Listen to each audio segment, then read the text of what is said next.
31 de outubro, Halloween. 1º de novembro, Dia de Todos os Santos. 2 de novembro, Dia de Finados. Qual é a origem de cada uma dessas celebrações? Esses 3 dias podem remeter a medo, esperança, lembranças, saudades, mas o que isso significa para nós cristãos?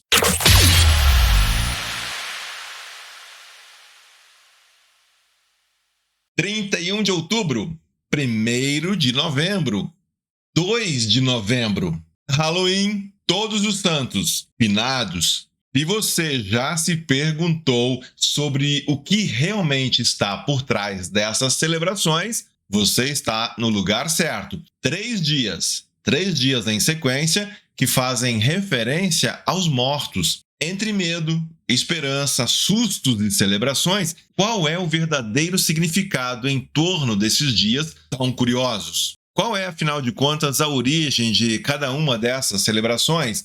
Onde os cristãos se localizam em cada um desses dias? Vamos falar sobre isso. Antes, não se esqueça, inscreva-se em nosso canal, curta o vídeo, compartilhe também com seus amigos, com a sua família, já posta lá no grupo da sua igreja. Nos ajude a levar conhecimento e reflexão para a edificação da igreja no Brasil. Vamos lá então. O Halloween, conhecido também como o Dia das Bruxas, é celebrado principalmente nos Estados Unidos. Porém, a cada ano vem ganhando popularidade em outros países e também no Brasil. O Dia das Bruxas acontece sempre no dia 31 de outubro. O Dia de Todos os Santos é uma data marcante, especialmente para os católicos. Esse dia foi criado para homenagear aqueles que, segundo a doutrina católica, tiveram uma vida santa e foram canonizados pela Igreja. O Dia de Todos os Santos é celebrado no dia 1º de novembro. Já o Dia de Finados é praticamente um dia de celebração universal, onde se lembra os mortos. É o dia em que muitas pessoas vão aos cemitérios, sendo ali então um momento de relembrar o amigo, parente, a pessoa do convívio que faleceu. O Dia de Finados ocorre no 2º dia do mês de novembro. Não é muito comum vermos estas celebrações serem consideradas num bloco, como um conjunto. Geralmente, cada dia é visto em sua particularidade e contexto. Enquanto o Dia de Todos os Santos seja uma data mais lembrada no meio católico, o Dia de Finados é amplamente reconhecido, extrapolando os limites das denominações religiosas cristãs. Já o Halloween costuma gerar duras críticas de cristãos, especialmente dos evangélicos, por ser considerado uma festa pagã e, em alguns casos, demoníaca. Mas o que existe de verdade, de mito, de fantasia em torno desses dias tão curiosos? Para compreendermos, devemos começar explorando as origens de cada uma dessas datas celebrativas. Diferentemente do que muitos pensam, o Halloween não tem origem nos Estados Unidos. A verdade é que ela se popularizou e, em boa medida, tomou a forma como tem hoje em dia no país norte-americano, mas as suas origens estão na Europa. Pesquisar as origens do Halloween leva o examinador a uma série de versões e histórias que remontam a um paganismo antigo, envolvendo festas e celebrações da colheita, festivais populares e transição de estações do ano. O dia de Halloween, também conhecido como o Dia das Bruxas ou até mesmo Dia das Fúrias, tem suas raízes na antiga festa celta da Samhain. A Samhain foi uma festa importante para os celtas, eles que viviam na Irlanda, Escócia e País de Gales. Foram os imigrantes desses países que levaram a tradição para os Estados Unidos. Celebrado há mais de 2000 anos, o Samhain era um momento em que os celtas acreditavam que o véu entre o mundo dos vivos e o mundo dos mortos se tornava mais fino, mais transparente, permitindo que os espíritos retornassem à Terra. Para afastar esses espíritos, as pessoas acendiam fogueiras, usavam máscaras e fantasias e deixavam oferendas. O termo Halloween vem da expressão All Hallows Eve, véspera de Todos os Santos. Com o tempo, a expressão foi abreviada, dando origem ao termo Halloween.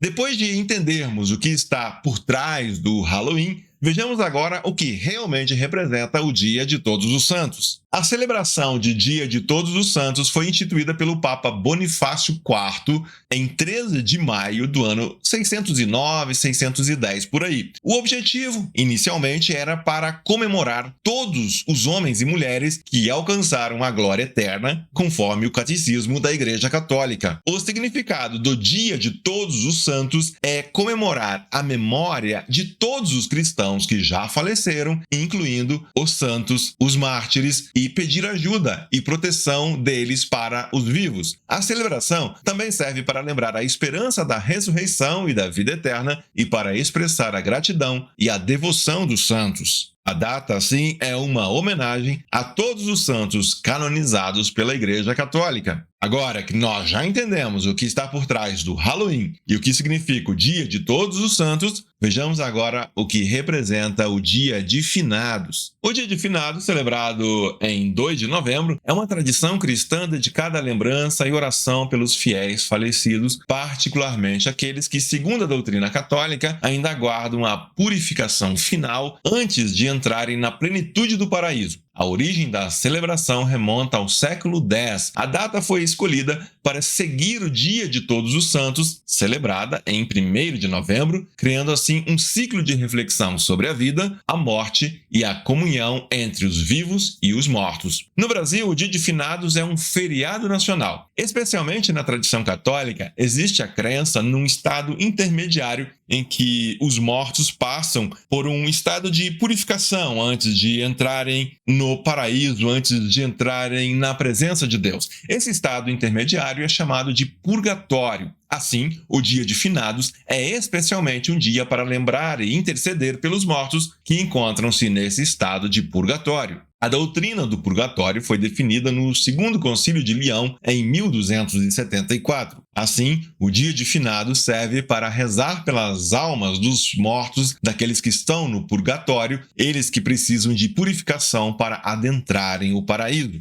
No meio protestante e no meio evangélico, a doutrina do purgatório é mais controversa. A maioria dos evangélicos simplesmente não acredita no purgatório. A redenção, purificação e santificação do fiel se dá por meio de Jesus Cristo e não por algum processo pelo qual a alma passará num estado intermediário entre a morte e o paraíso. Muito bem, dito isso, a pergunta é: e daí?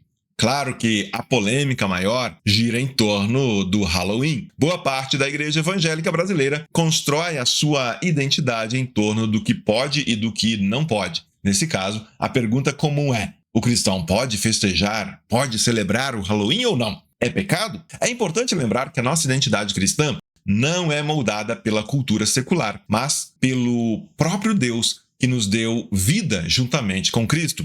A vida cristã nesse mundo não deve ser uma vida de isolamento e de omissão diante dos desafios do dia a dia. Jesus mesmo orou para que fôssemos poupados do maligno e não para sermos retirados do mundo. Nesse sentido, cabe lembrar também que Jesus disse que os discípulos são o sal da terra e a luz do mundo. Sal e luz que refletem exatamente o potencial de fazer uma grande diferença, uma diferença significativa na vida das pessoas, na vida do próximo e neste mundo. Assim, pensando na história do Halloween, nós, cristãos, não temos motivos para invocar os mortos, é claro. Nós também não somos aprisionados pelo medo. Não faz qualquer sentido realizar ou participar de rituais para que os espíritos não venham a fazer algo de ruim a nós. Nós cremos em Jesus Cristo, que morreu na cruz. Ele é o único intermediário entre Deus e os homens e o único que venceu a morte e voltou à vida. Portanto, não há nenhuma necessidade de apaziguar espíritos ou invocá-los, afinal, já temos livre acesso a Deus, livre acesso ao Pai. Outro ponto importante a se considerar é que, apesar de suas origens pagãs, a festa de Halloween sofreu diversas influências à medida que se espalhou pelo mundo. Muitas pessoas, talvez a maioria, desconhecem totalmente o significado original. Na grande maioria dos casos, quando acontecer uma festa de Halloween, em nosso contexto, em nossa vizinhança, nas nossas escolas, as pessoas não vão fazer fogueiras, invocar espírito e fazer rituais desse tipo. E calma, eu não estou dizendo isso para simplesmente aprovar e até incentivar o Halloween. Não é nada disso. Mas eu quero alertar para o fato de que as pessoas que estão promovendo essas festas, na maioria dos casos, podem estar simplesmente buscando um motivo para festejar, para colocar as crianças para brincar, comer alguns doces. Então, é preciso sabedoria e sensibilidade antes de sair acusando e criando caso, pois podemos estar julgando pessoas que sequer fazem ideia dos nossos motivos. Será que muitas vezes nós não temos participado de outras festividades, de outras celebrações, festas que promovem promiscuidade, vícios, outros males ainda piores do que as que julgamos num simples Halloween com fantasias e doces na escola? É para a gente refletir. Podemos avaliar cada caso e ver se é de simplesmente rejeitar ou se há possibilidade de fazer conexões, conhecer novas pessoas, testemunhar e influenciar a partir de nossa identidade centrada em Cristo e no Evangelho. O apóstolo Paulo disse bem: tudo é permitido, mas nem tudo convém. Tudo é permitido, mas nem tudo edifica. Disse ainda: ponham à prova todas as coisas e fiquem com o que é bom. Como cristãos, nós sabemos que Deus é o criador de todas as coisas, é o criador do mundo. Deus criou um mundo e ele criou um mundo bom. No entanto, com o pecado, as coisas tomaram um rumo distorcido. A partir da queda, passamos a viver num mundo que rejeita a Deus. Deus, porém, não deixa a sua criação nesse estado de coisas. Em Cristo, tudo é redimido. A partir da realidade da redenção e da esperança em Cristo, quais são os aspectos do Halloween que nos permitem uma interação com as pessoas, uma interação que abra espaço para um testemunho autêntico do Evangelho? A igreja, muitas vezes, acaba transmitindo uma imagem de uma instituição que diz não, que rejeita as coisas, uma instituição que sabe aquilo que não deve, aquilo que não pode, em vez de passar uma mensagem de fé, esperança, de vida renovada, de alegria compartilhada. Qual é, afinal, a nossa mensagem? Qual é o nosso testemunho? Como temos nos comunicado com a cultura à nossa volta? Não podemos nos esquecer de que nós, cristãos protestantes, temos um marco importante a celebrar também no dia 31 de outubro. Foi no dia 31 de outubro de 1517 Martim Lutero afixou as 95 teses na porta da igreja do Castelo de Wittenberg, na Alemanha. A maioria dos primeiros protestantes que desembarcaram no Brasil, especialmente os alemães, traziam em sua pequena bagagem uma Bíblia, um inário e um exemplar do Catecismo Menor de Martim Lutero. As nossas celebrações, a nossa vida, o nosso testemunho deve refletir para o mundo que somente a fé, somente as Escrituras, somente a graça, somente Cristo e somente a glória de Deus é que nos leva a festejar a verdadeira vida do Senhor que nos libertou e nos santifica. Nosso Deus é maior e o que Ele fez por nós é mais poderoso do que qualquer ameaça deste mundo. Deixe um comentário sobre como você encara essas datas. Será que existe uma maneira de viver o Evangelho em meio a essas tradições? O que você acha? Para finalizar, que a nossa vida seja um testemunho fiel disso. Portanto, não vamos apenas nos isolar, mas buscar uma interação saudável e intencional com as pessoas à nossa volta. Que Deus abençoe você e seja você uma bênção.